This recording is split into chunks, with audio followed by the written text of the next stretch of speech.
Good afternoon, good evening, good morning. Salam, welcome to MACFEST 2026, to another fantastic international event. We're saying hello today from France, from the UK, and from Australia. And we would love to know where you're watching us from. So don't be shy, say hello in the chat. And let us know where you're watching us from.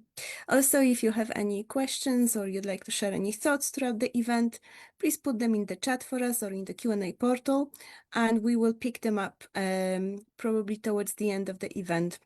But don't wait until the end. Just let us know what you'd like to, what would you like us to know? So today, our host is Alan Wareham. Alan is an author. He is a technology entrepreneur and digital marketing consultant. Let me tell you more about Alan. He's got an incredible career with a diverse career spanning government work, authorship for Mensa. Let me repeat that, authorship for Mensa. If you don't know what I'm talking about, you can Google the brain teasers. I'm also consulting in the financial sector. He moved towards computing technology in the early 1990s. And then he was importing, retailing CD-ROMs. Then he founded a software division of a computer hardware business, which he later acquired.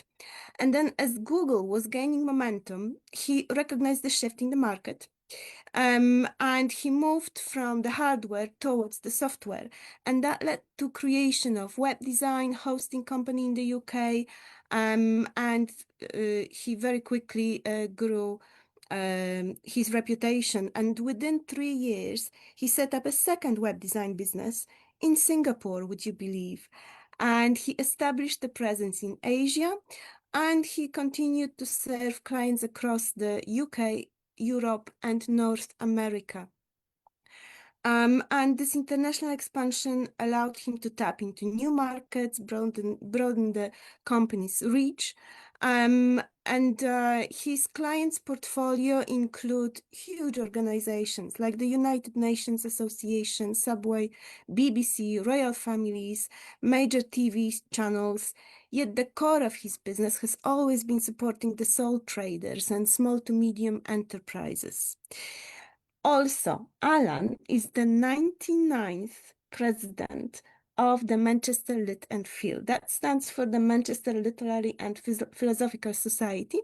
It's an organization that has been partnering with MACFEST for years now.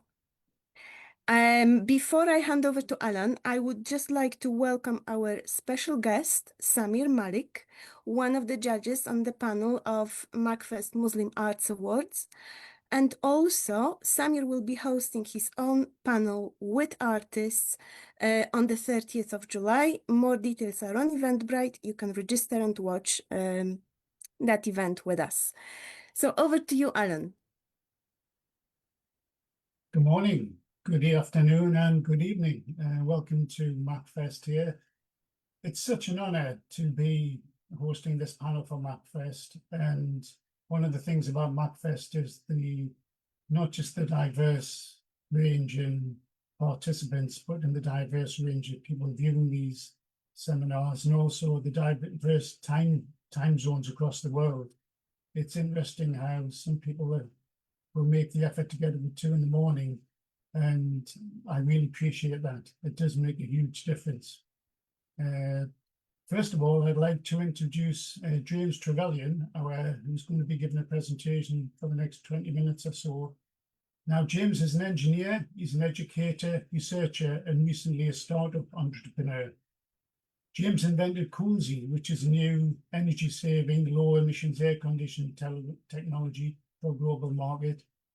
And his recent research has actually explained what engineers really do, and why engineering is often more expensive in countries with low wages. His books and publications are influencing the future of engineering education in universities and workplaces. James is also well known internationally for pioneering research on sheep-shearing robots from 1975 until 1993. I think people assume that robots are just new. This goes back half a century at least. And for the first industrial robot that could be remotely operated via the internet in 1994. So we're looking at a true entrepreneur here, and one of the earliest demonstrations of the Internet of Things. James also made significant contributions to help with the removal of anti-personnel landmines and other unexploded ordnance in many countries. And his hobby is photographing unique West Australian wildflowers. So with that introduction, James, I'd like to pass across to yourself now. Thank you very much for that wonderful introduction, Alan. And I think in the interest of time, I shall go straight into the presentation and share my screen, which I hope will work here. So, oops. I'm screen sharing, but it's...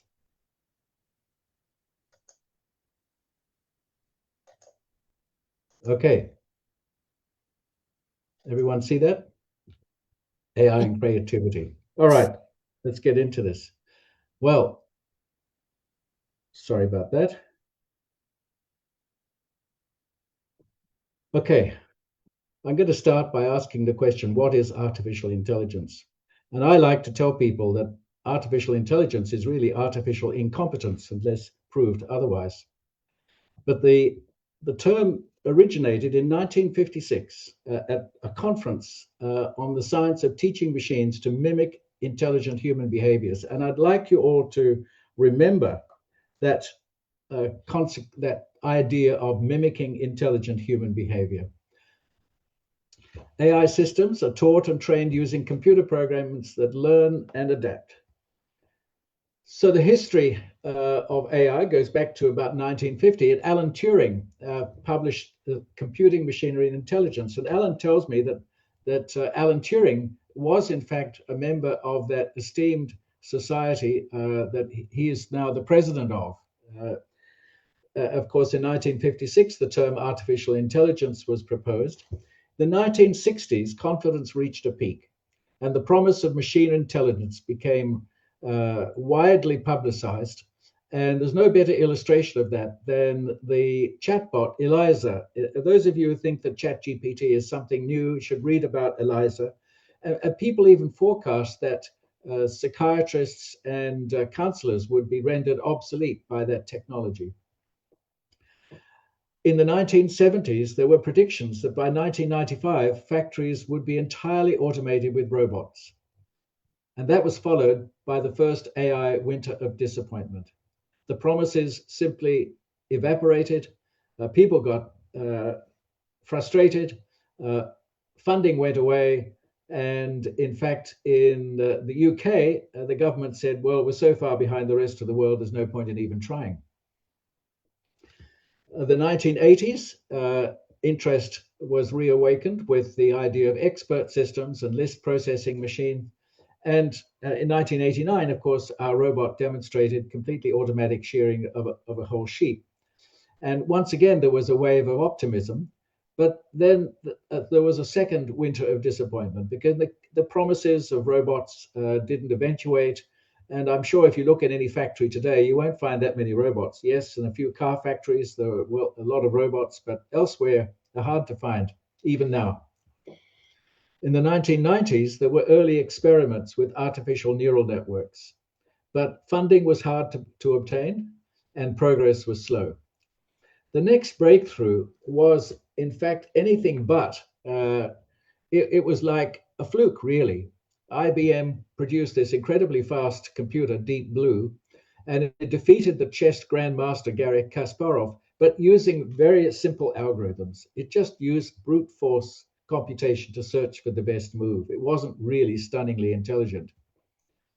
The 2000s, the dot-com bust led to yet another winter of disappointment. And then in 2012, there was the intellectual breakthrough that deep neural networks demonstrated for the first time reasonably reliable image recognition and handwriting recognition. And that eventually led to things like ChatGPT, which we're all familiar with now, stands for Generative Pre-trained Transformer. And I'm not going to try and explain to you what it is, but I'm going to explain how it works. The modern large language model appeared for the first time. So GPT, what does it actually mean? Well, in essence, it starts with a process whereby text is converted into chunks, which we call tokens. And there you see in different colors, separated by the vertical bars, how a sentence gets converted into individual chunks, which in this case are pretty much correspond to individual words, but long words can get broken up into chunks. Then the next step is to read a vast amount of text into a computer program using algorithms developed by Geoffrey Hinton and others to calculate a set of numbers that enable the computer to estimate the probability that the next token in the sequence could be, and I'm going to illustrate that in a moment. And this is what's called the training or model building phase, purely based on elegant statistics. And the idea that you'll find a lot of people say, well, this is actually based on how the brain works.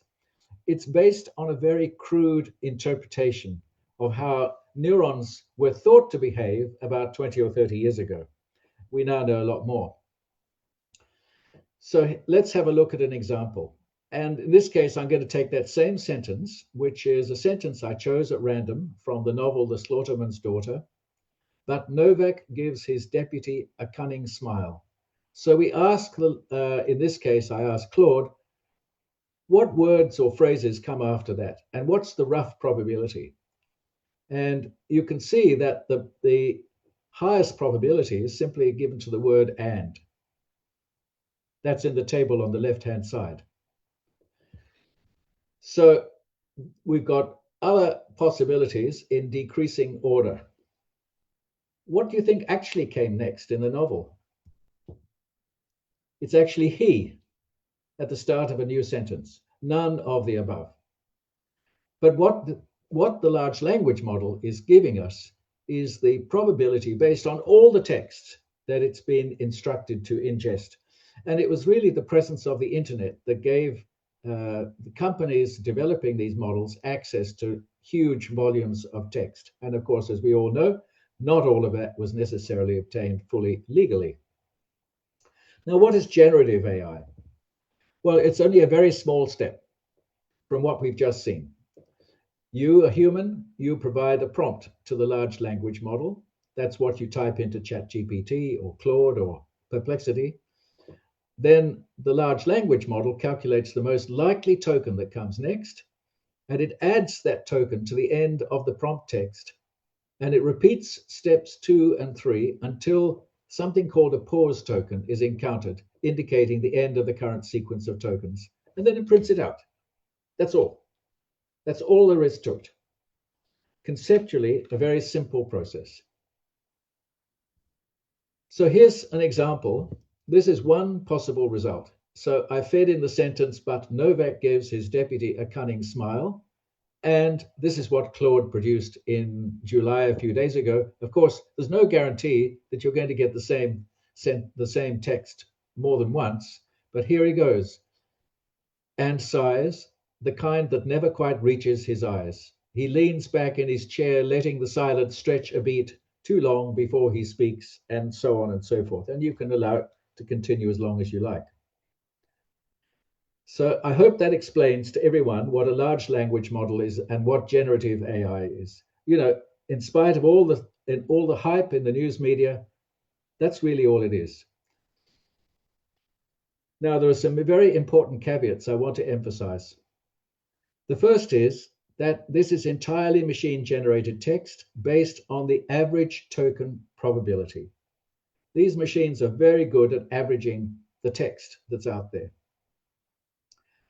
A temporary user model from all your prompts and responses is used to modify that so that allows it to customize itself to your particular interests and ideas. Rigorous disambiguation and review of the training text is simply impossible. By disambiguation, I mean making sure that the meaning of the text is reasonably what it's supposed to be. Of course, an awful lot of the text out there is anything but concise and anything but accurate, and a lot of it is fiction. All models still hallucinate. In other words, they make things up from time to time. But then, as Geoffrey Hinton would say, so do we as people. So if you're interested in understanding what disambiguation and review of training text is, reddit.com posts are a very common source of text used as training by most AI models. And I'd encourage you to read that critically and think for yourself, how reliable really is that stuff? How do they tell what's reliable and how's not? And of course, now what you're seeing is that more and more text on the internet is itself generated by these large language models. So in a sense, you've got text going around in circles. Now, the next thing is, how does AI handle images? I'm sure you've all seen AI-generated images by now. So in essence, we use exactly the same technique, but with a little adaptation. So what we see here is a picture of a child holding a soft toy in bed. That picture is subdivided into a number of cells. Here, around 40 by 40 cells. And the numbers of the cells give you the, if you like, the X and Y coordinates. Then each cell is compared with, and if here we see a cell down on the right-hand side here, a single cell. This is compared with a library of several hundred simplified images. And it picks out, in this case, 3 that sort of give you elements of the description here. So here is a brown and blue diagonal line. Here's a white bit with a stripe, diagonal stripe here, and there's the white dot. So these patterns arbitrarily have these numbers. And now the position, which is 10 and 18, and the 3 patterns that that cell has matched to essentially become the tokens, which are then fed into essentially exactly the same process as we saw before. Well, it's not quite so simple. What is the training data? First of all, you need a vast collection of images. Secondly, you need low-paid workers, and most of these people are in developing countries, who draw outlines on the image around the edges of interesting subjects and label them with text. So, for example, on the previous picture, we'd say, okay, this is a picture of a child. It would pick out the pictures, the striped, pink and white striped areas, and would say that's the child's pajamas. The blue bit with white dots would be the soft toy. The green bit further down and the pink bit would be the bedding. And then there would be that star-shaped lamp. So somebody somewhere in the world would have to tell the computer which bits of those images are distinct sections and what are they called. And that information also gets converted into tokens and fed into the large language model. And the large language model is trained on tokens, and it can generate outlines after it's got enough images labeled in that way. So, for example, Photoshop, which is editing software which I like to use if I can, I simply asked it, give me the outline of the subject of this picture. I didn't tell it what the subject was. I didn't tell it where it was in the picture, but Photoshop can access models compiled with all this incredible volume of work over many years, and it allows me to pick out the subject. So there's on the right-hand side is the subject that Photoshop extracted from the image. And then I can ask it to do other things. For example, on the left-hand side, we see a chunk of the image in the shape of the girl. And instead of the girl, we filled in that chunk from the surrounding bits of the image. Have a look at the previous picture and have a look. You can see on the right-hand side a bit of the pillow, and the rest of the pillow has been filled in along with another pillow beside that. And then that bit on the left can be superimposed on the original image, and presto, the girl has disappeared. So when you use your smartphone to remove an unwanted object from part of the picture, this is the process that's happening behind in the background. Another application of images is to convert a piece of text and generate an image based on that text. And here we see a sample. I'm sure you've all tried this for yourselves. And this, of course, is the cherry deer, and it's a part of a tale from the classic Baron von Munchausen tall tale by Rasp. The Baron, finding himself out of ammunition, fired a handful of cherry pits directly into the stag's forehead, and years later he encountered the same stag with a full-grown cherry tree bearing ripe fruit sprouting from its head. So very easy to visualize that story. Now, how does a large language model become creative? When I first saw this, I couldn't believe it. I thought, surely it couldn't be this trivially simple. But I assure you that it is. So you remember we had a table of the words, the next word or phrase which was going to follow that sentence in The Slaughterman's Daughter. There is the table. Here it is, here, in the middle of the picture. That's exactly the same table as I had before. Now, if I just take a random number between 0 and 1 and I add it to these probability values, then the one with the largest probability is now this one before saying. So instead of choosing and, it would say choose before saying instead. In other words, we jiggle the probability table a little bit randomly, and that's what computer scientists call creativity. And I'm thinking, really? Never mind. That's how those wacky pictures are generated. I want to contrast this with human creativity. And of course, there's lots of different ideas about human creativity. But the first thing we know is that it's slow. The second is that it's typically described as a saturation phase, followed by an unconscious phase, and all of a sudden, in the middle of doing something entirely unrelated, an idea emerges, and then that's followed by the creative act. And I want to emphasize the act.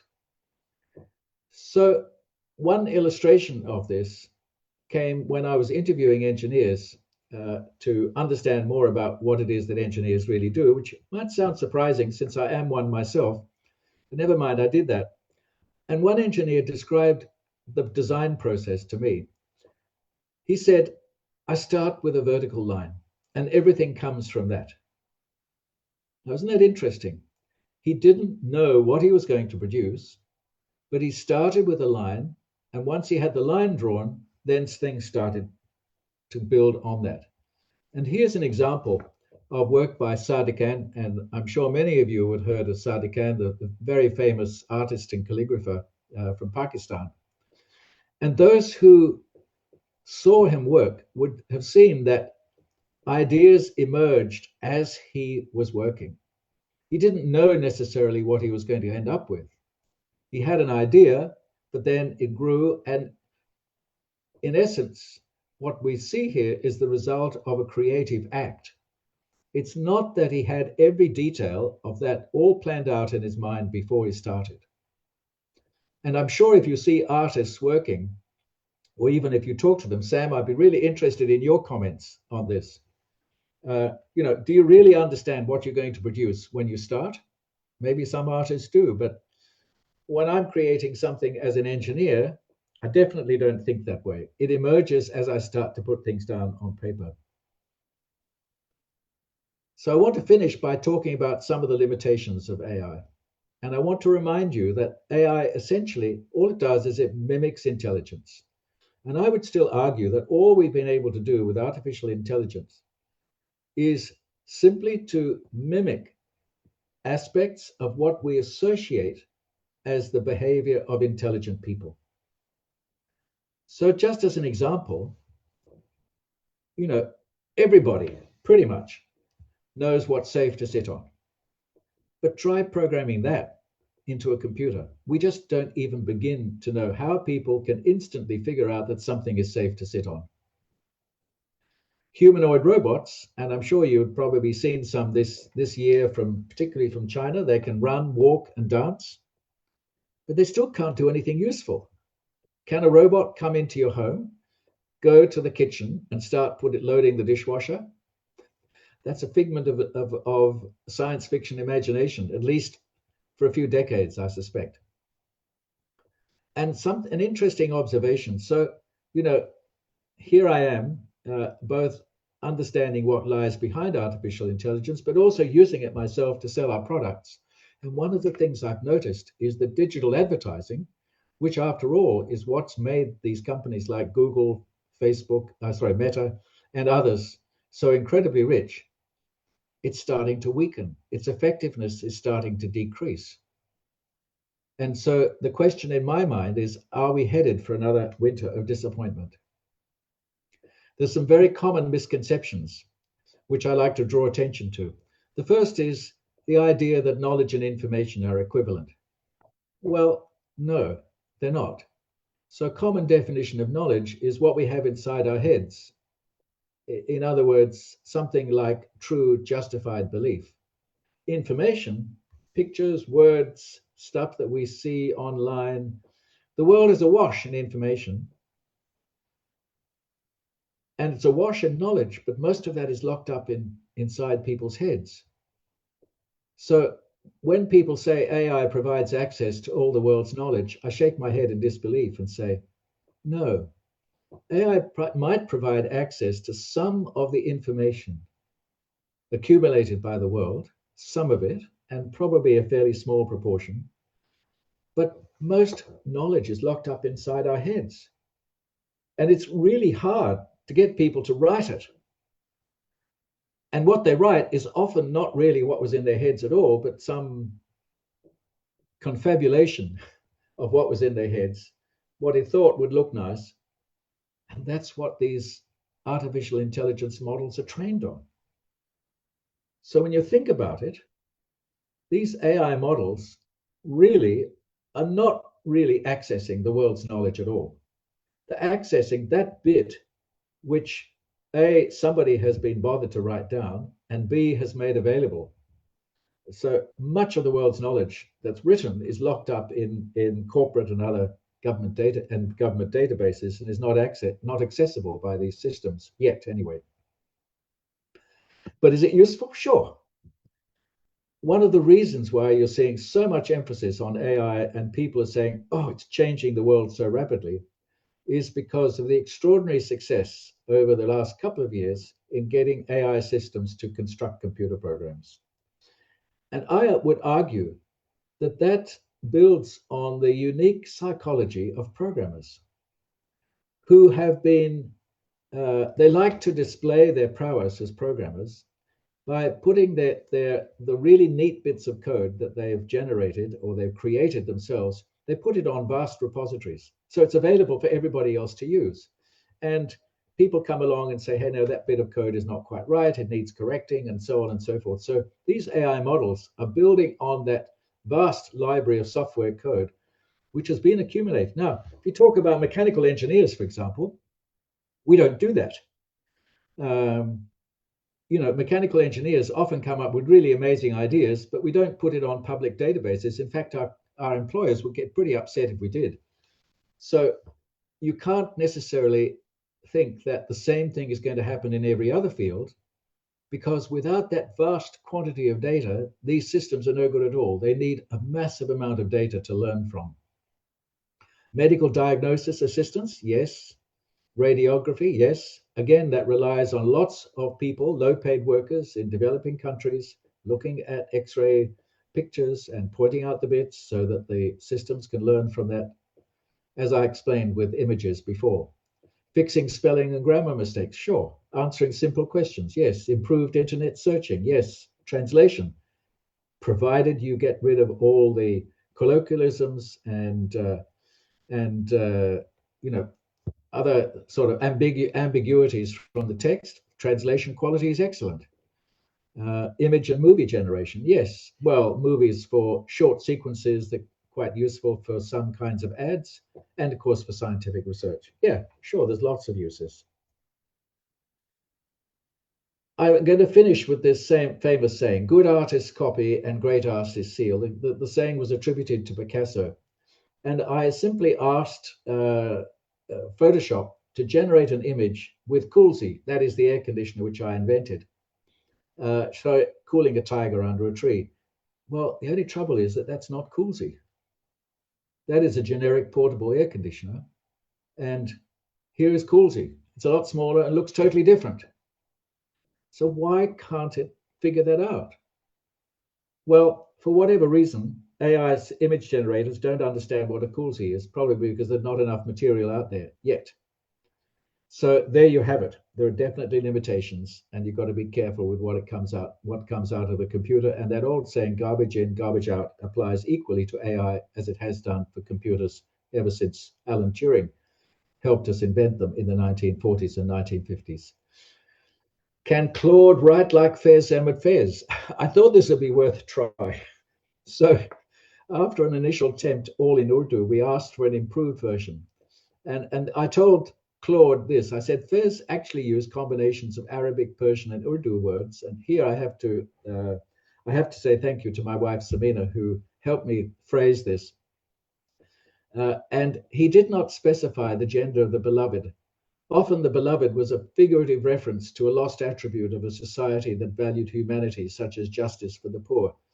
And I leave it to you to judge whether you think that that's good Fez poetry or not. But when Samina looked at it, she just simply laughed. And what we see here is simply the limitation of training data. There's not that much poetry written by Fez.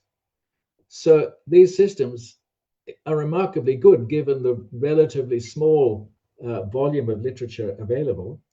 But you basically have to realize that that illustrates the problem of training data.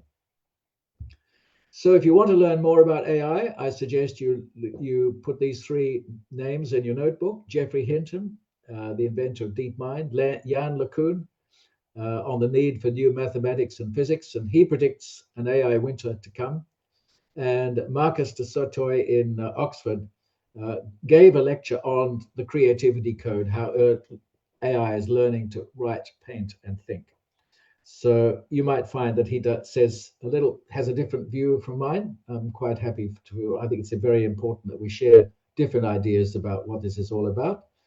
And with that, I'm going to hand back to Alan.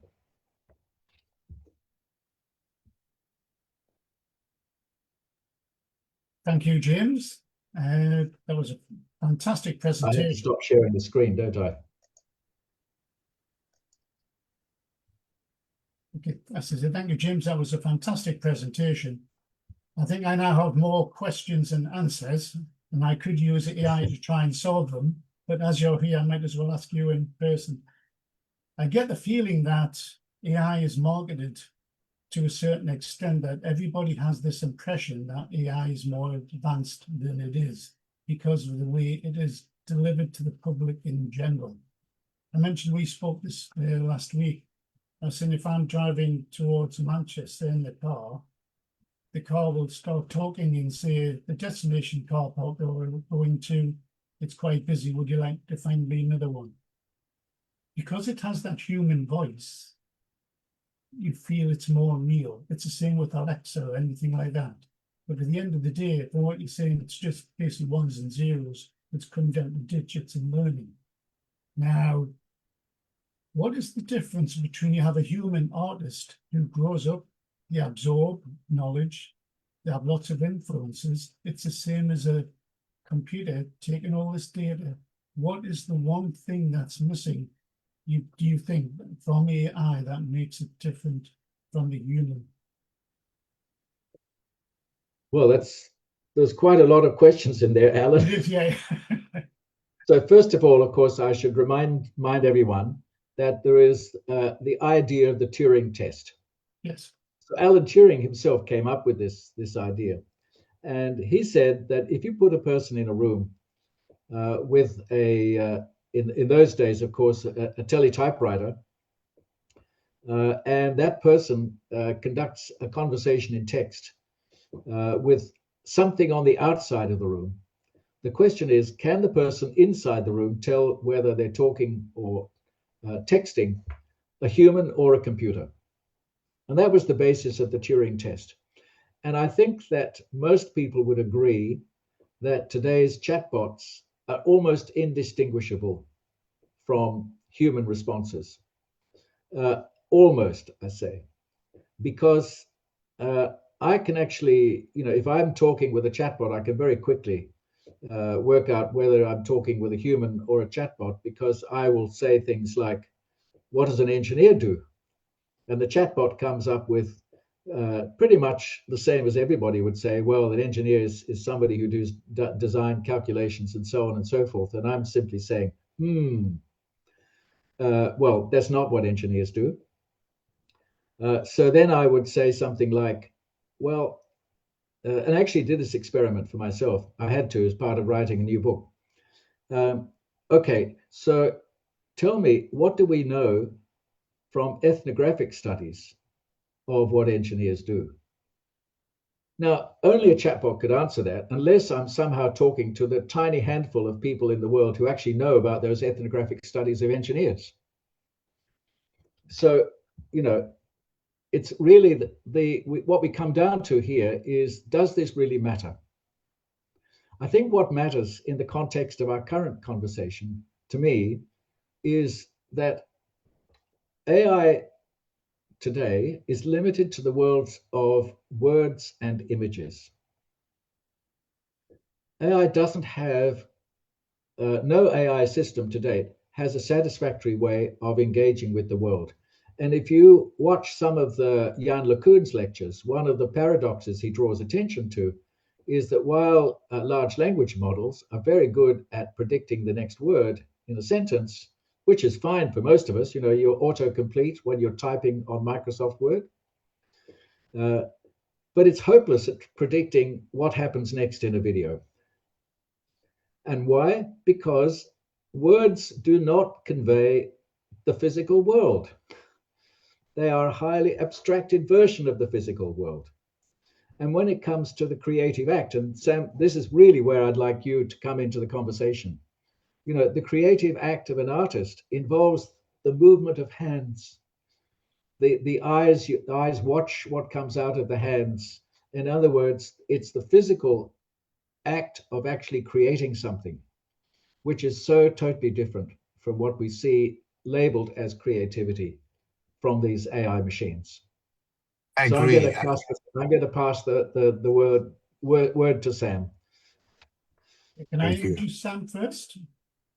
I'd like to introduce Samir. Samir Malki actually trained in classical Arabic calligraphy at Damascus University in Syria, and he's been producing Islamic art, as well as holding exhibitions and workshops for over 25 years at prominent galleries and universities globally.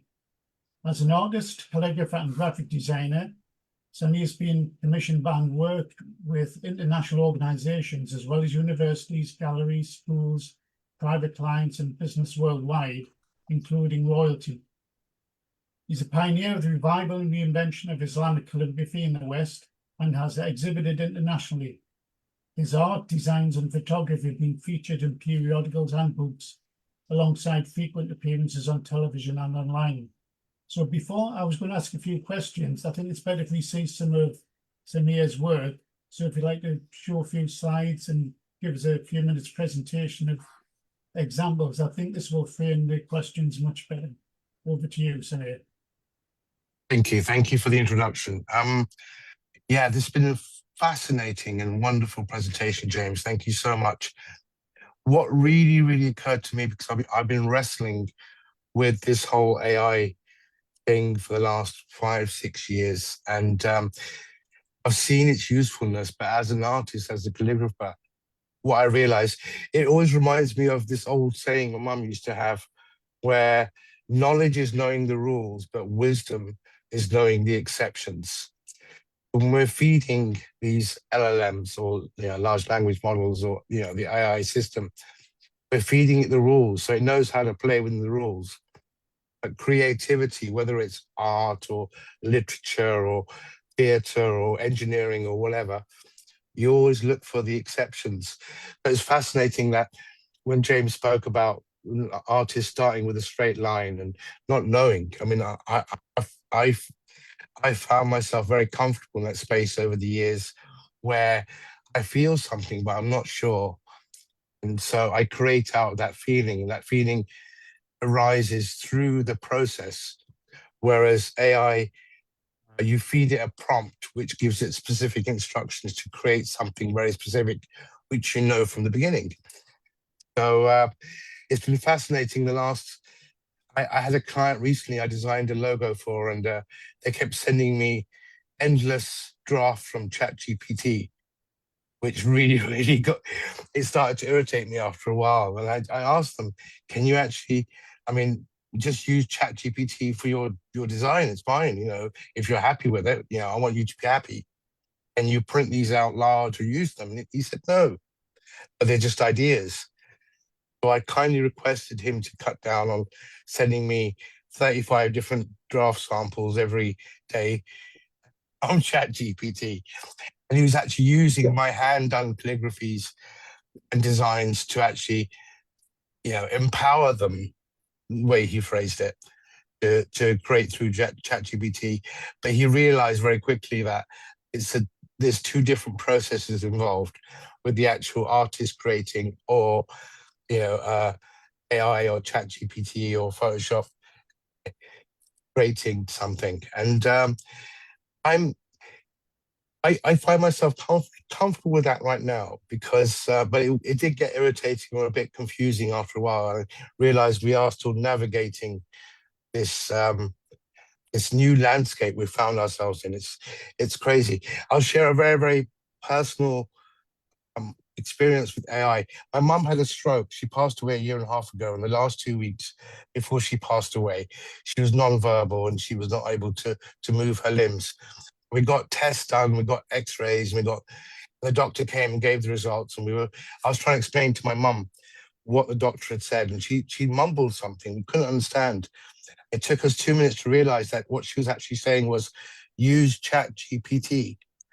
I got out my phone and I typed in the prompt. What does this mean? And I showed her, and she could read with her eyes, and she understood what the doctor had said through ChatGPT. And I thought, wow, this is, for this purpose, it's fabulous. It's really amazing. And so she was comforted, through ChatGPT. So I see the prizes we won through this process as well. But as a creative, I'm not afraid of, the landscape changing through AI, because as a calligrapher, as an artist, we work, it always goes back for me to that thing of knowledge is knowing the rules, but wisdom is knowing the exceptions. And what touches, moves, and inspires people is the humanity that comes through wisdom. So for posters, for events, for presentations, AI is fabulous. You type in a prompt.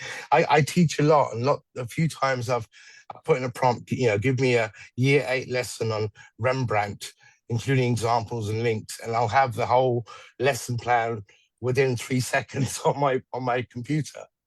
Yeah, and it's amazing. And I'm a little bit scared of that, but I'm really happy that I can have that, because I like to. I come from the older generation where hard work pays off. Like you said in your presentation, creativity is slow. Having all the results there in 3 seconds, but I can see where the cases are for using it. And that fills me with a bit of dread, but lots of excitement as well, because we aren't through that phase yet. We're still in the middle of it, and so for me, it's really, really exciting to live in this time. To experience what AI can give us, and where the cases are where maybe it's not so useful. I mean, looking at literature, for example, I'm just rereading the Odyssey. I'm going to cinema tomorrow to watch it on the IMAX, and I've read it like 9 times. I love the whole play of the characters and how it's told non-linearly. And I cry and I laugh and I stand up and walk around and think about the story and the different elements. And I can't imagine AI creating something like that, because Homer, whoever he was, maybe it was many, many people, created that over 3,000 years and formed it in a story that touches, moves, and inspires people through. It's a phrase in counseling. I'm a trained counselor as well. Pattern interrupt. A pattern interrupt is when you do something unexpected that brings us out of the lull of the everyday. And that's what human beings do when we work as artists or in any field. And AI is very bad at pattern interrupts, where it will give you exactly what you prompt it because it's what's expected, but it won't surprise you in beautiful ways where they make you gasp or stand back or, you know, shed a tear or jump for joy or something, because humanity isn't there. And that's my experience. And I can see, you know, I'm grateful there's still, you know, work for me as a real artist in the world. Does that answer, or that explains my view, I think? Well, that's really fascinating. You know, I watched a lecture by Jeffrey Hinton a couple of days ago in preparation for this talk. And there's a popular view in the computer science community that creativity involves the production of something novel, something surprising, and something of value. But to me, this is a classic case where you change the definition to get what you want, which is to show that these things are actually creative. And when, you know, you and I are talking about a creative process which involves so much more than that. Now, I have to say that computer scientists themselves were astonished when DeepMind beat the world championship in Go, because at some critical stage of the match, it produced a kind of move in the game which no one had ever seen before. Oh, yes, true. Right? And it really Yes. startled them. And this was, if you like, one of those seminal moments when people said, no, these machines are really creative. But then you need to understand how that machine was programmed. That machine was programmed by feeding into it every single game of Go that they could get hold of. And then not only that, they programmed computers to play rather simple-minded games of Go themselves and fed every combination of those games into the computer until they had hundreds of millions of games of Go. Then they fed that into the master computer program, and then it played the game of Go, and it didn't do terribly well, so they tried again, and they went through many, many iterations of doing the same thing. So, of course, somewhere in all of that would have been that particular move, but because there were so many millions, hundreds of millions of games, no one would have ever noticed it. Yes. Now, again, of course, you know, when Picasso said, well, great artists steal, what he's really saying is that great artists reproduce ideas that they've seen before, produced quite often by other artists. But it's the way those artists, that art is produced, and I would argue it's the process. Yes. Not just the creation, it's the process. It's like in calligraphy, like you mentioned, that great artist. In calligraphy, when I was learning calligraphy, the first 3, 4, 5 years was copying other calligraphers who were the masters of their game to try and emulate their level of skill. And once we master that, then we can start breaking the rules. But I love that quote. I use it all the time when I'm teaching. Yeah, great artists steal. Because we take what's been done before, but we make it our own by taking it, mastering it, and then creating something that's novel, like you mentioned, something that's new that the world will say, oh, wow. And yeah, sorry. There, Sam, you've hit on something, another thing which I wanted to bring to the fore. You were talking there about a community of artists, how they build up ideas, they take ideas from each other, they produce new ideas, and so on and so forth. You know, this social interaction is simply not present in these large language models. They put everything into the one machine and it produces an answer. Yes. And I can tell you that from my personal experience that, you know, certainly in the engineering field, the creativity is not just or seldom just a solo undertaking. It happens as a result of interactions with other people. And quite Yes. often somebody simply says, no, that can't be done. And that's enough of a stimulation to me to say, oh, I'm sure I can find a way of doing it. Yes. But if Same it here. hadn't Yeah, been yeah. for that provocative remark, I wouldn't have even necessarily come up with it. You know, Yeah, I when I love that process when that happens as well, because it yeah, spurs me on to like say, okay, let's find out really. Yeah. Mm. yeah. Now, of course, Yeah, you I know, was Jeremy going to Hinton ask would you a argue question there. that of course, you Yeah. can have communities of chatbots in theory, and they can Yeah. probably interact with each other at the speed of light. But, well, we have yet to see that. Yeah. True. True. What I found fascinating as well was you mentioned Elisa, which I read about recently, and I didn't realize that these chatbots were decades or half a century old, and how the whole process where they thought they could do therapy with them because you can give formulaic answers, which I guess could help in certain situations, but a real therapist would dynamically see the exceptions and work around the human being. You know, you're dealing with human beings, not just words or stories. Well, Yeah. there weren't formulaic answers. So the way ELIZA worked is that it would reflect back a reconstituted version of the ideas which it's fed into. So the first thing it would say was, Samir, how are you feeling today? And you Yeah. might say, well, I'm a little bit frustrated. And then it would say, oh, I'm sorry to hear you frustrated. Did something unfortunate happen today? Yeah. You see? And so on. So it would just feed back the information. There's a particular, apparently, a kind of counseling which this is based on. And if you read the book Computer Power and Human Reason by Wiesenbaum, you would find that reference to that particular style of counseling on which ELIZA was based. And Yeah. people thought it was genuinely intelligent. Yeah. Yeah. I used to work a lot in therapy, and Carl Rogers did person-centered therapy, which is very, very similar. What I found fascinating was he'd do the same process as a human being that Eliza did, and it worked. It's very successful. So yeah, I saw that as a really good case for maybe utilizing that process and that technology to help people. Sometimes reflecting back allows us to work through things as well, which is Well, we need very, to very have some helpful. pretty important guardrails there, and of course, Absolutely. Absolutely. Yeah. and that's been the challenge. Yes. So, you know, as the experts, I'm not an expert. I'm a user, if you like. I try and explain what's going on, but certainly, there are many experts who are deeply troubled by what's happening at the moment, You mentioned and the lack guardrails, of James. attention Can I being given just to some of the deeper issues that lie inside these machines. Mm. Yeah. Alan, James, you wanted to say something? Ask yeah, I something. was going to say, James mentioned guardrails there. And I mean, in a lot of your work, it's Arabic calligraphy. It's not simply decorative, is it?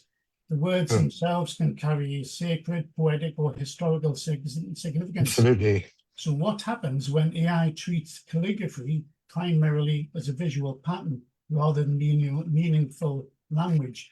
Could generated calligraphy inadvertently alter or disrespect sacred text? Oh, it happens. It happens a lot. I've had clients do that who put certain like chapters of the Quran or holy texts into ChatGPT and send me the results, and I have to go through it and point out where there's mistakes, where there's misunderstandings, where there's things that change the meaning wholly of what's going on. So what I saw, I mean, it's improving as there's more fed into it. And these guardrails should be there, they should train if it's going to do calligraphy. But I saw my job eventually as somebody who checks over the AI produced work, but that's not going to happen for now 10, 15, 20 years. Until then, I still have work creating calligraphy that somebody who's knowledgeable would be able to read it and say, yes, that's correct. Well, So based on what you've just said there, so when you begin a work, what decisions arise from technique? What decisions arise from intuition, memory, identity, emotion? And are there any parts of that process which you could imagine sharing with an AI system, so you're actually being collaborative. So Not so far, not so. is But there anything? I start off mainly with the emotion. So if I've got a commission for some corporate entity or for some private home or for something else, I'll try and feel what they're trying to what they'd like, and then colors will come together usually through a brief from the client, and then I'll play around with different forms using ink. I still love using ink. I don't do any calligraphy with computers. I've done one logo 10 years ago, but I always I like to get my inks out, get my fingers dirty, and play with it, explore with it. And I can't use AI to correct it, so I haven't really had a need to use it until now. No. I can see that changing as the landscape changes. Maybe there's something there that I haven't noticed yet that I could really utilize. But in the last 5 years of working within that sphere where AI is growing, I really haven't had a use for that. I've stopped taking it. I mean, I did a beautiful design for a poster for a corporate entity, and it was all beautifully done. I got an artist from Australia to work with me and chose the fonts, everything, presented it, and they said it's fabulous. And then they chose a AI poster as to use on social media. And it was a typical AI poster that looks great, very, very shiny, at the browns and the blues that lots of AI posters use at the moment that I've noticed. And some people were really upset that I'd spent a week designing this poster and then they just done a prompt. And my thought was, I'm too old to be upset about. There's many other things to be upset about in the world, but that's not one thing to be upset about. Life goes on. It's, c'est la vie. And so work, just moved on. But I see a lot of artists getting very upset with. I think you've got the calligraphy side, but you've also got the geometric side. And James, I've got a question for yourself here. Islamic geometric art involves rules, repetition, proportion, mathematical structure. So does that make it perfect for collaboration with algorithms, or is there a chance that people would then think that these old-fashioned traditions, these Arabic traditions of painting all the tiles and everything, are just purely mechanical and it's a set process and there's no creativity there? This is the balance between the two. Could AI ruin past traditions? Do you think it could take the... For James, are you asking James? Yes. Actually, you both. I'll let you answer first and then yourself. I'm curious what James is going to share. So. Yeah. I'd like to see both sides of the question. Because James, because I think from the geometric pattern side, I assume that's more suited for AI. It's because at the end of the day, it's just a pattern, or is it? Can it be done by AI, James? Well, this goes back to the origins of AI. If we look at the history of AI, there are two separate threads. There's the idea of how can we teach machines to learn, first of all, and secondly, how do we represent knowledge in machines? And for a long time, the latter question received a lot more priority because people thought that, representing the rules, as you say, the rules of great art was much more important than how you learn. Because after all, once you program the rules of great art into the machine, the learning is done. The learning was done by people on behalf of the machine. Well, what we have learned in the last 15 or 20 years or so is that learning systems, that is, these are based on these sort of misconceived artificial neural networks. They're basically just a learning type of algorithm. They actually will learn the rules provided you give enough examples. So the rules definitely will be there. If you feed in great art into one of these large language models, tailored, of course, for images rather than for text, then you will get out classical art, right? If you feed in calligraphy, you'll get calligraphy art. So it's like, yes, it's just a question of coming down to the training data. What do you decide to train these machines on? Now, it's important to understand that these machines reflect the quality and the consistency of the training data.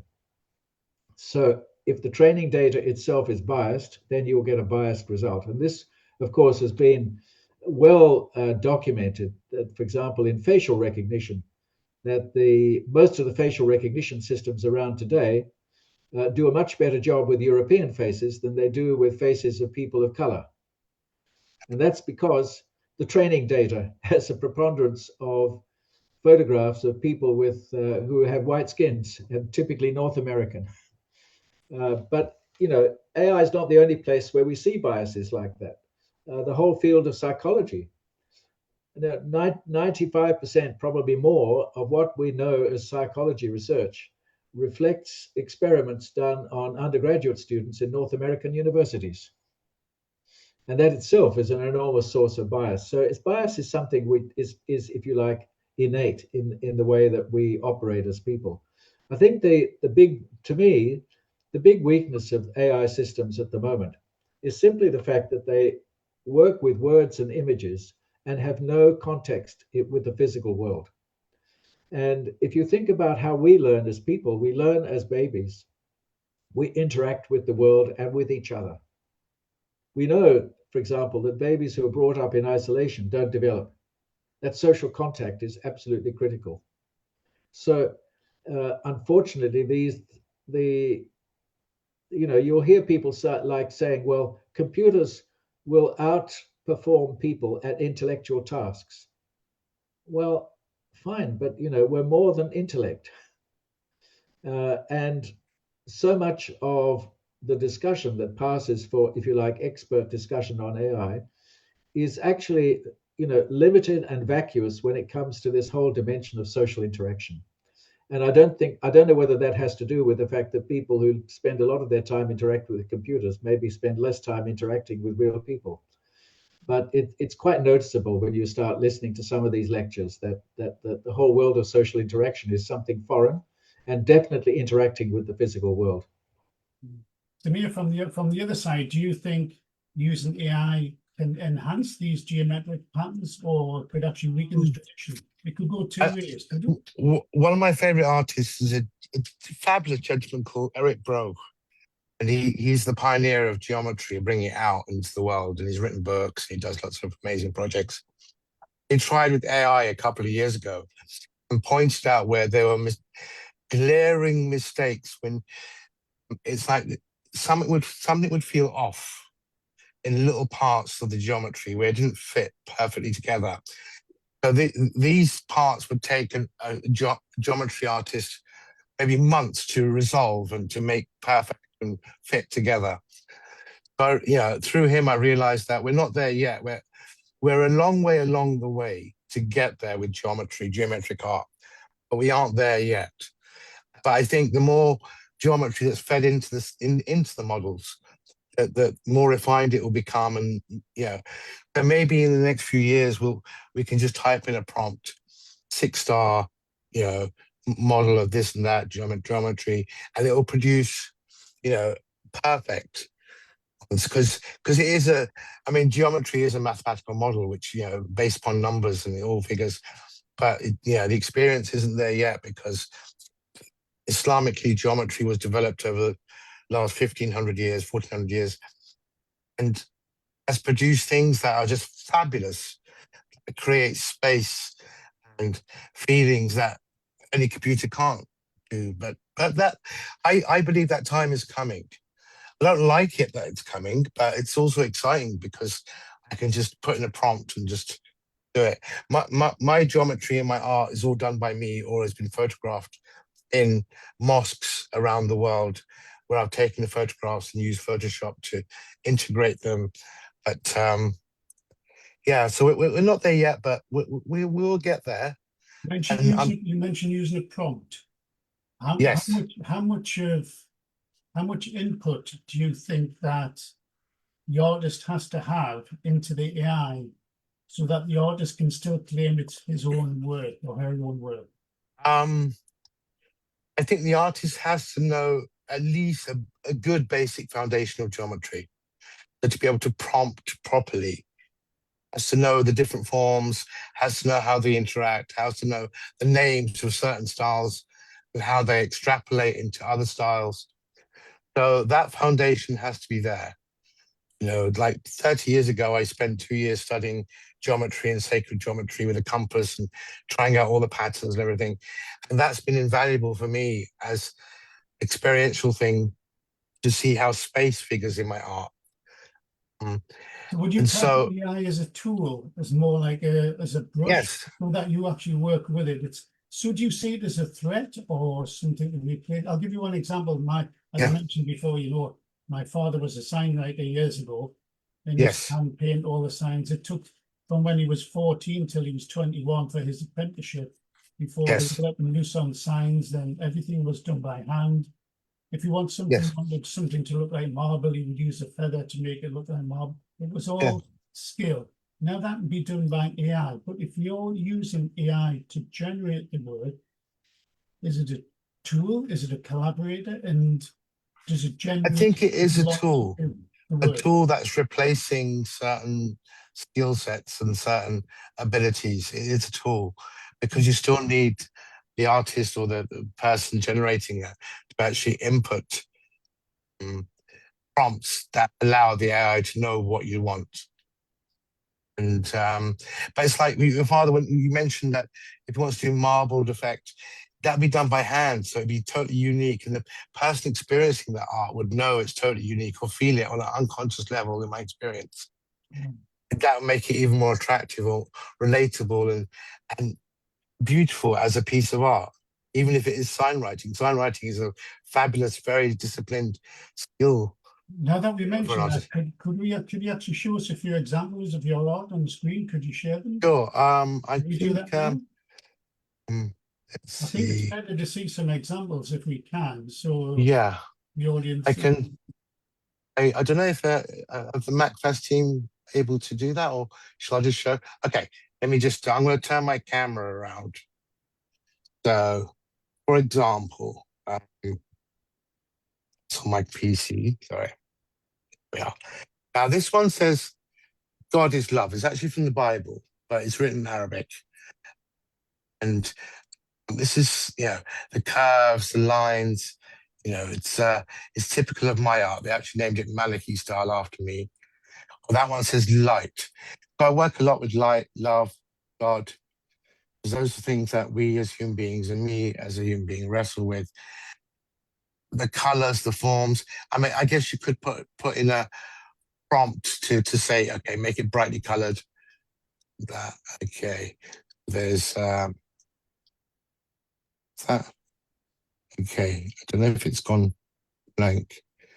So this is typical of my art. So It's gorgeous, Samir. Well done. Thank you. thank you very much. But this is all, you could say there was a prompt in the feeling in me that creates that, but some of these pieces took months to create. And One of the questions that's coming up in the prompts I was going to ask, this is for Samir first. His first one was from Samina, and Yasmin saying, do we need international agreements to protect the works of artists?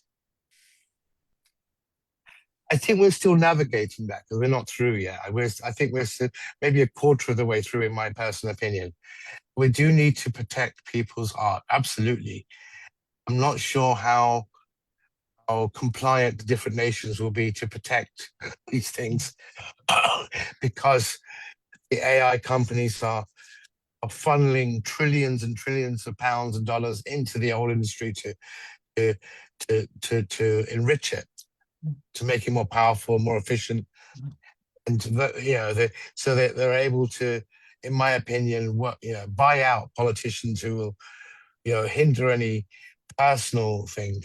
It's like there's the whole case with Facebook and literature and the millions of books that were scanned to feed the So I large read language something the models. other day that the same artwork should all have an AI. If it's created by AI, it should have an AI watermark or system. Absolutely, I agree 100% with that. Is I that agree possible, 100%. James, do you think, to have that protection and make sure it actually works, or at the end of the day, will another AI system just pick it up and just remove that protection and scan from it anyway?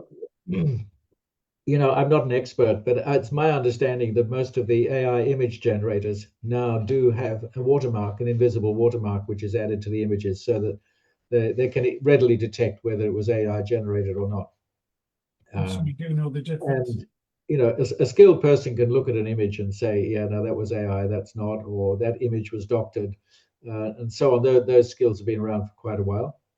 I wonder if we can get back to something which Sam, you were talking about, and I think we both hinted at, which is this concept that AI essentially averages what's out there. And Sam, you told the story about when your clients decided to go with an AI-generated image. Yes. You know, if you listen to the music that AI systems generate, it just sounds so generic. Yes. And I agree. essentially, it's, if you like, people are comfortable. You know, what is popular music? Well, part of the way of creating popular music is to rehash something that's been done before and make it slightly different. But you don't want it so different that people sort of go, oh, what's that? And you know, and you only have to go back a little while and see how composers' music that we take for granted now. I mean, Rachmaninoff, for example. Rachmaninoff's work was regarded as being absolute trash when it first appeared, because it was so different to what had come before. Yes. You know, and you know, Beethoven produced one of my favorite pieces of Beethoven is his piano sonata. I think it's number 31, which is known as the Boogie Woogie Sonata. And there Beethoven was producing essentially ragtime rhythms 100 years before they were popularized. Yeah. So, you know, when people do create something that is jarring and out of step, it quite often doesn't get a very friendly reaction from people. That's not always a bad thing. It reminds me totally of my first exhibition was at the Birkbeck College in London. And lots of Arabs, wonderful Arab guests turned up, and they all said, it's very beautiful, but it's all wrong. And I got really offended. But then, thinking about it, I was like, oh, they did say it's beautiful. And now I do work for the Saudi embassy and for the different embassies from the Arab world. But it showed me that I was like a pioneer at the time, because I changed things so much that they felt it was wrong. That was the exact word they used. Yeah. And but AI isn't designed to do things wrong. AI is designed to comply the way I understand it. And so we need pioneers who will change the landscape of something and be ostracized for a little while before people recognize and say, wow, that's very good. And that's our job as an artist. Yeah. Samir, can I just ask you a question now? This is one of the final questions, because I'm thinking of the time. This question is actually from AI. AI said to her, it says, looking, I thought a bit of a paradox here. I thought, I might as well get AI to ask one of the questions. And it says, looking 10 years ahead, what would a healthy relationship between artists and AI look like? And what warning signs would tell us that we've taken the wrong path? That's a really, really exciting question. I love that question, even if it's from AI. My honest answer is, we don't know yet. I don't know yet. I mean, AI could replace my formal calligraphy. I mean, the best calligraphers in the world in Afghanistan, they sell their art, their calligraphies for millions. If AI can replicate that, where do we stand? Is there anybody can prompt and print it out live? So I think the whole landscape is changing so much that we can't even begin to envision where we're going to land in 10 years. I'd like there to be, maybe society will change, and we'll have a society where people have the basics covered, so they're free to do what they want to do, and artists can have exhibitions without the need to commercialize their work, make money to pay for the bills and put food on the table. That would be fabulous if more people are freed up to do what they love doing, and AI can take care of the rest of it and navigate it. I think we're going to be in for some painful times the coming few years with a lot of the industry around the world.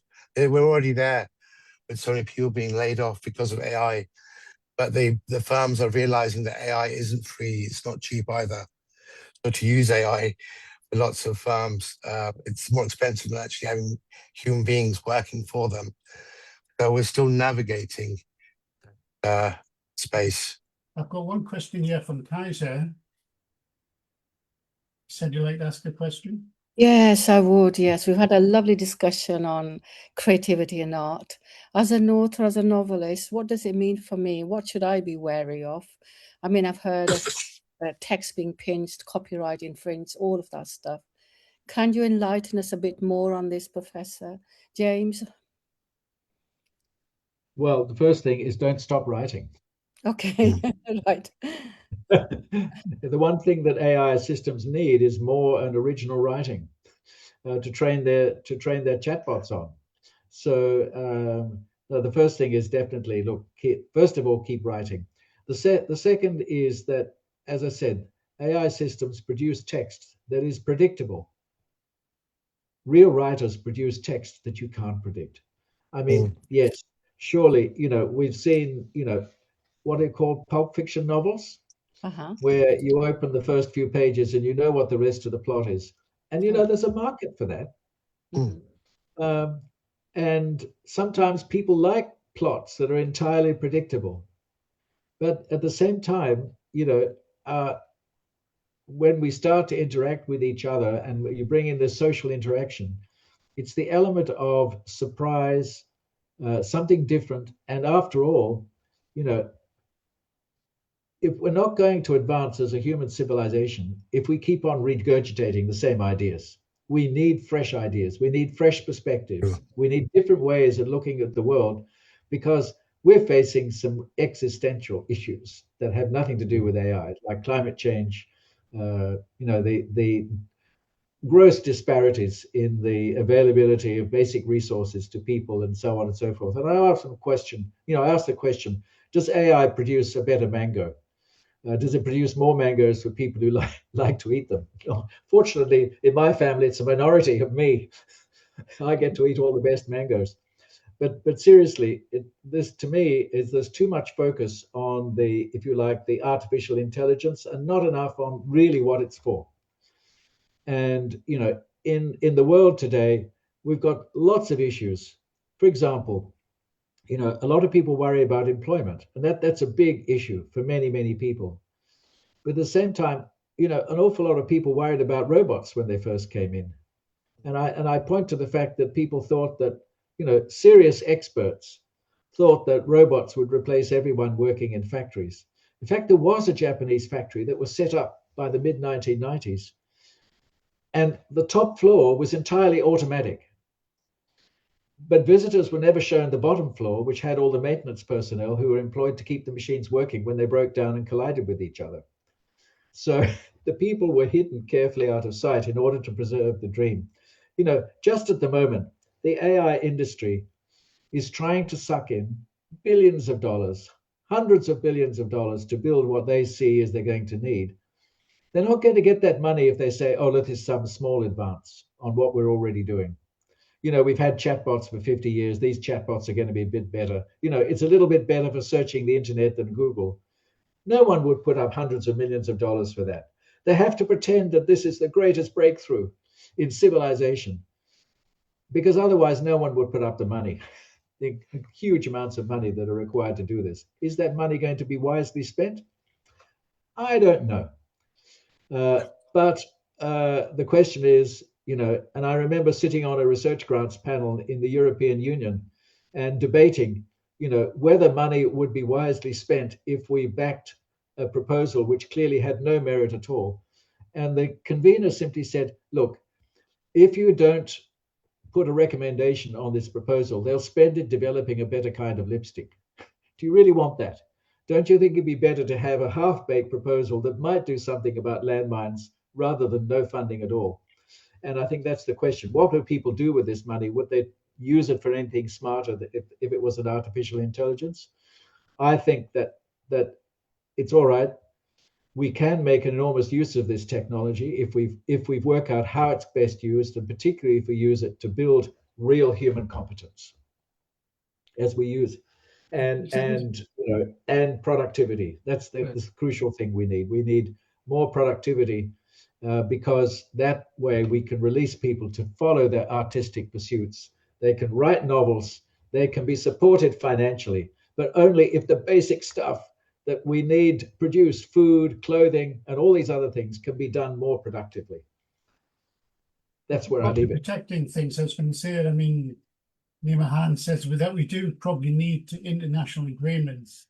And you mentioned about Samir's painting that she says, also one, I think it's worth having a look at, it's See Symbol, Pattern and Symmetry, The Cultural Significance of Structure by Michael Han. I don't know if it's work that you've seen before, Samir, but that's right. Not yet, no. Yeah. Sounds great. One question I was going to ask, this is one final one for James. Again, I was going to leave the last question to AI.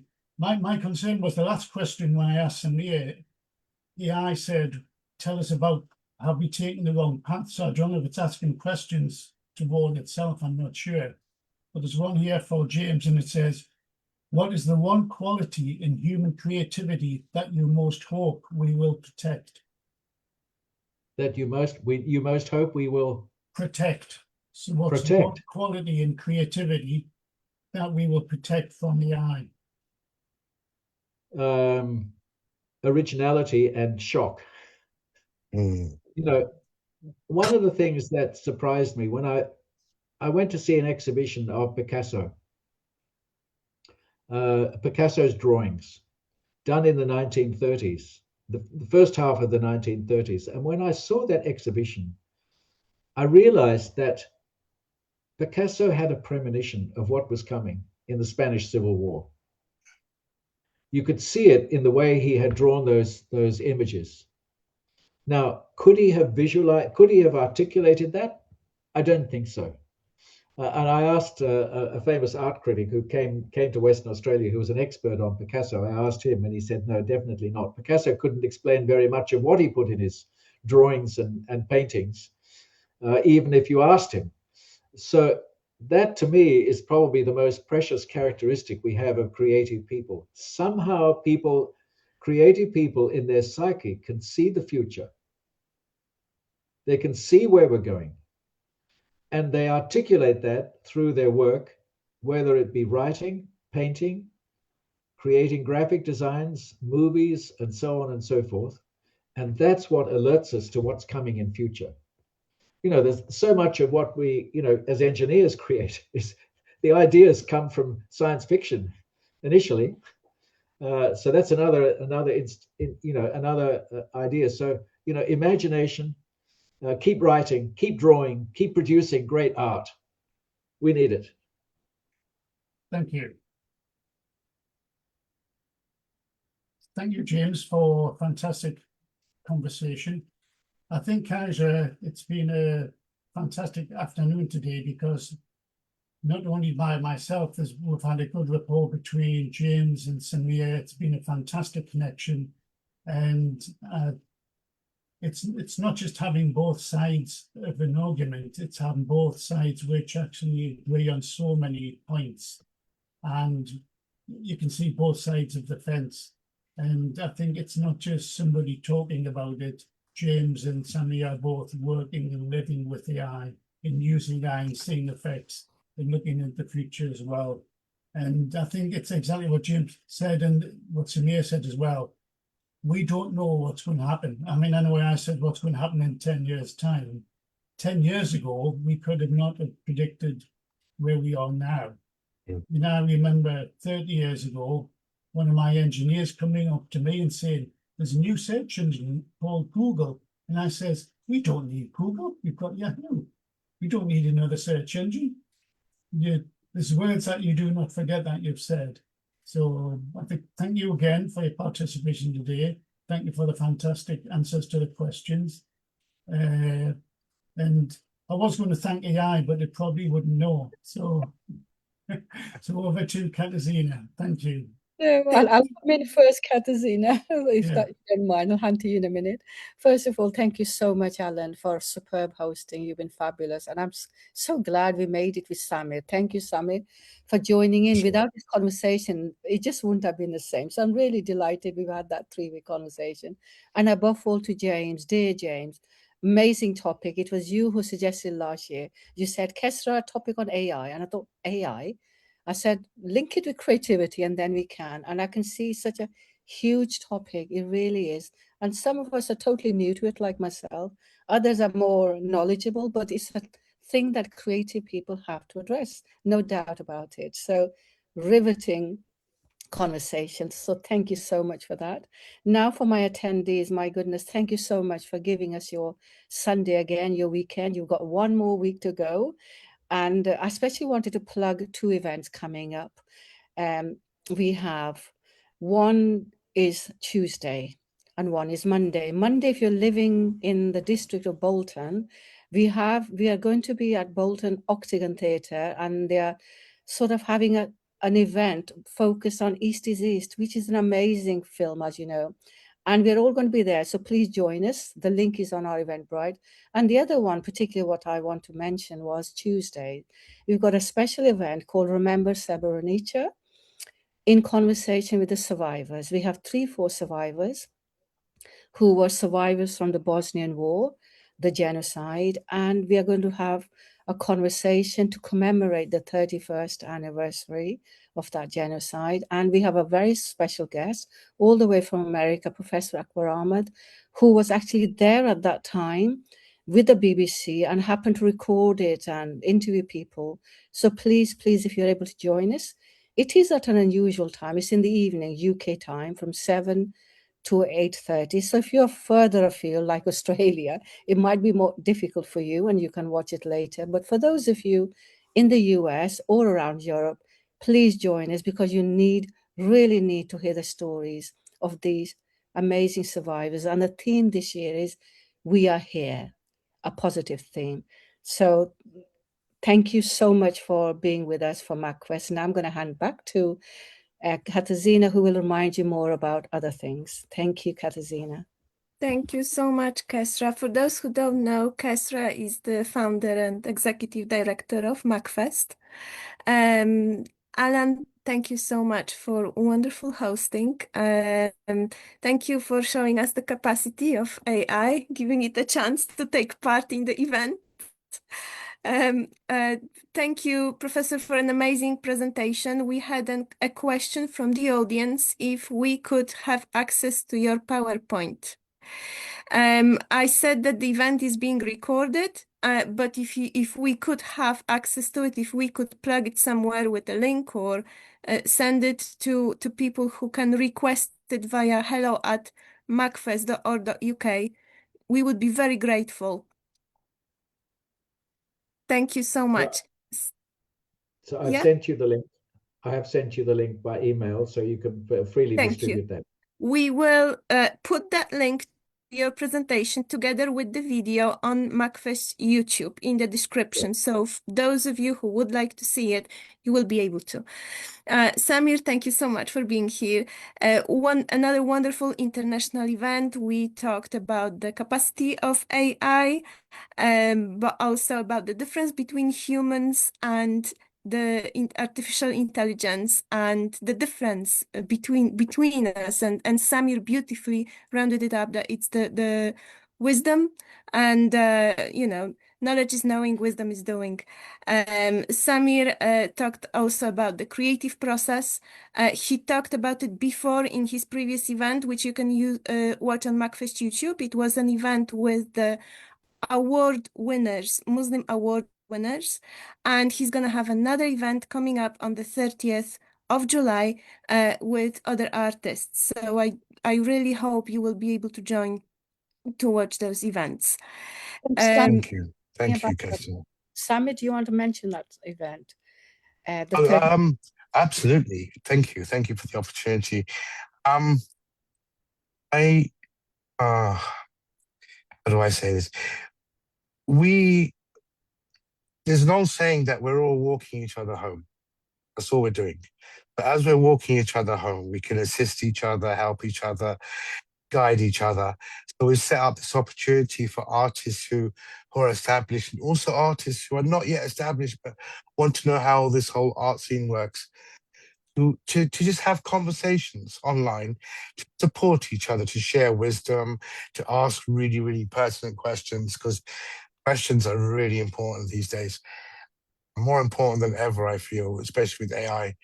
So the opportunity is there for artists to join us and to ask questions about technique, about being an artist, about the finances, or what food is best when you're creating, or whatever.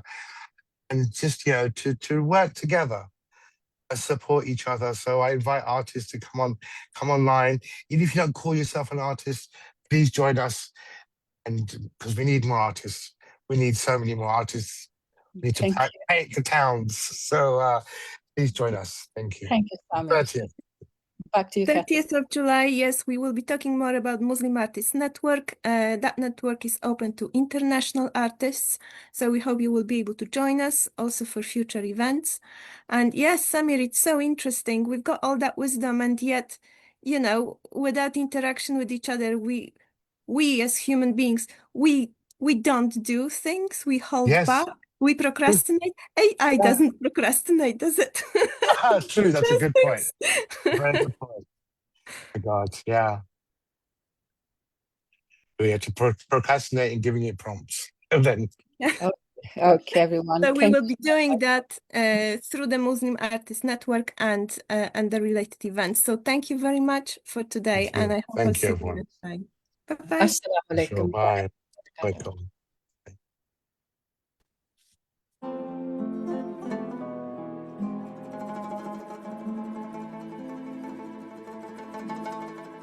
Thank you, Alan.